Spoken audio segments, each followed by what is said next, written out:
Hello नमस्कार, मैं doctor Surendra खंसली ज्योतिष आचार्य ज्योतिष की इस नई श्रृंखला में आप लोगों का स्वागत करता हूं। दोस्तों, आज बात करने जा रहे हैं हम मीन राशि की, जो कि राशि चक्र की सबसे अंतिम राशि है। मीन राशि का इस समय जो जो हम यदि दिमागी स्तर देखें तो ये इमोशनल इसमें बना हुआ है। इमोशनल इस तरह से है क्योंकि यहाँ पर जो राहु भी हैं, सैटर्न भी हैं, वीनस भी हैं, मरकरी भी हैं, सन भी है। ये पूरा जो ग्रह यहाँ पर आए हुए हैं, ये इनको किसी तरह से असमंजस्य की स्थिति में इस समय ये लोग हैं। इस समय कहा जा सकता है कि इनके लाइफ में जो एक चैलेंज है, जो ग्रोथ के लिए, जो फाइनेंस के लिए, ग्रोथ के लिए है, अपनी जहां पर ये जॉब करते हैं उसमें भी कई प्रकार के उतार चढ़ाव आ रहे हैं और ये इस तरह से सोच रहे होंगे कि यदि करियर चेंज हो जाता तो ज्यादा अच्छा रहता, क्योंकि जो सैटर्न है वो भी करियर चेंज के लिए बताते हैं, जो राहु है वो भी करियर चेंज के लिए बताते हैं। वीनस यहाँ पर एग्जाल्टेड होने के नाते इनकी खूबसूरती को कई प्रकार से जो कार्य हैं उनको एक बैलेंस्ड बनाए हुए हैं यहाँ पर वीनस, क्योंकि वो एग्जाल्टेड पोजीशन में है। इसके साथ साथ में जो जुपिटर की स्थिति है वो थर्ड हाउस में है और वहां से सबसे अच्छी बात यह है कि जो दृष्टि है वो सीधे एक तो आपके सप्तम हाउस में है और दूसरा लक वाले हाउस में है, और उसके साथ साथ में जो आपका फाइनेंस है, जो आपका इनकम है, जहां पर वहां पे भी बृहस्पति की दृष्टि बनी हुई है। ये अच्छा है कि मई तक का किसी न किसी तरह से बृहस्पति ने, जुपिटर ने बहुत अच्छा संभाल रखा है। अब इस तरह से जो स्थिति को पूरी तरह से देखा जाए तो सबसे अच्छी बात तो ये है कि जो इनका फिफ्थ प्लेस है और जो इनका लक का प्लेस है, यहां पर ये जुपिटर के परम मित्र वाले हाउसेस हैं। कैसे कि जो मून है और जो मार्स है और जुपिटर है, ये अपने आप में इनकी परम मित्रता भी है, जिससे कि ये राशि इस समय अच्छे संभल करके चलने में पूरी तरह से सक्षम भी हो रही है। चलिए विवेचन करते हैं, और विश्लेषण में सबसे पहले मैं आपको कहना चाहूंगा कि फर्स्ट हाउस में जो एंट्री है Rahu, Saturn, Venus, Mercury and Sun. This year 2025 will be the year of transformation and the year will be emotional growth। ये कई तरह से। इसके बाद हम ये देखते हैं कि जो थर्ड हाउस है यहाँ पर जुपिटर अपनी पोजीशन बनाए हुए हैं। थर्ड हाउस में जुपिटर 14 मई 2025 तक यहां पर रहेंगे। Jupiter, because of this third house, Jupiter brings expansion, great for job changes and starting a new business की तरफ आपको कह रहे हैं।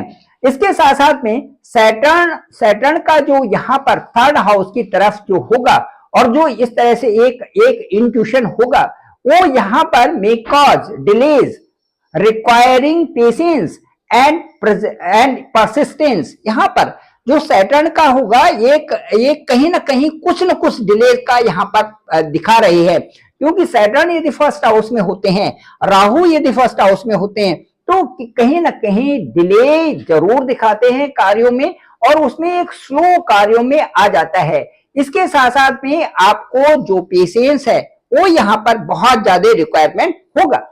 इसके साथ साथ में यदि फिफ्थ हाउस को हम देखते हैं तो यहाँ पर भी चेंजेस यहाँ पर भी आ रहे हैं, और यहाँ पर कह सकते हैं कि जो चांसेस है आपके, जो लव रिलेशन के चांसेस हैं, जो आपके रिलेशन के चांसेस हैं, उनमें डीप सोलफुल कनेक्शन यहाँ पर आपका हो सकता है। समवन फ्रॉम द पास्ट में रिटर्न, और वहां पर जो आपके पीछे जो आपके जिनके साथ में रिश्ते थे, हो सकता है कि वो रिश्ते आकर के आपको संभाले और उनके साथ में आप आगे बढ़ सकते हैं।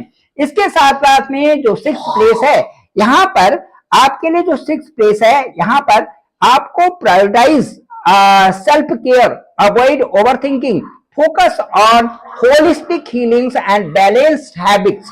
यहाँ पर आपको उनके साथ में इस तरह से बैलेंस बना के रखना पड़ेगा, ताकि आपका सेल्फ केयर के रूप में ज्यादा यहाँ पर अपने आप को रख सके। इसके साथ साथ में जो सेवंथ हाउस है, seventh house is very important. It is because of that Saturn and Rahu both are aspecting to the seventh house. strengthening a bonds with, but learning to balance their emotion. Therefore, communication is the key of that balance status. तो यहाँ पर जो balance जो situation है उसके लिए आपको आपका पेशेंस जो लेवल होगा वो बहुत महत्वपूर्ण यहाँ पर होगा 7th हाउस में। इसके अलावा जो हम यहाँ से राहु और सैटर्न आपके 9th हाउस को देख रहे हैं तो यहाँ पर intuition is heightened this year. Dreams and guts feelings will guide you in near up to whole of this year. तो आपका जो पूरा साल है इसमें आपको ये देखना पड़ेगा कि किस प्रकार से आपके फीलिंग्स के ऊपर, आपके जो इमोशंस के ऊपर जो है ग्रहों का प्रभाव बना ही रहेगा, उसको आपको एक बैलेंस करके चलना है। इसके साथ साथ में मैं ये कहूंगा कि जो आपका 11th हाउस है, ये this is very important house. The year 2025 therefore is a turning point in finances and A personal goals. तो ये आपका जो इस समय लग रहा है कि किसी तरह से इसको चेंज किया जाए या किसी तरह से आगे बढ़ दिया जाए, तो 18 मई 2025 के बाद बहुत सारे चेंजेस आपके साथ में आ रहे हैं। अब मुझे ये लगता है कि वो आपको अच्छा सा रिजल्ट भी देंगे। इस समय मैं बताना चाहूंगा कि जो यहाँ पर 1st हाउस में यदि शनि गोचर करते हैं और उसी समय मून भी वहां पर होता है तो इसे कहते हैं गोल्डन पाया, इसे कहते हैं सोने का पाया कहते हैं इसको। यदि किसी भी होरोस्कोप में जहां पर शनि का गोचर हो रहा है और वो स्थान यदि आपकी कुंडली में 1st हाउस, 6th हाउस और 11th हाउस है, 1st house, 6th house and 11th house में यदि सैटर्न गोचर कर रहे हैं, ट्रांजिट है, और उस समय मून की प्रेजेंस भी वहां पर होती है, तो इसे कहते हैं हम सोने का पाया।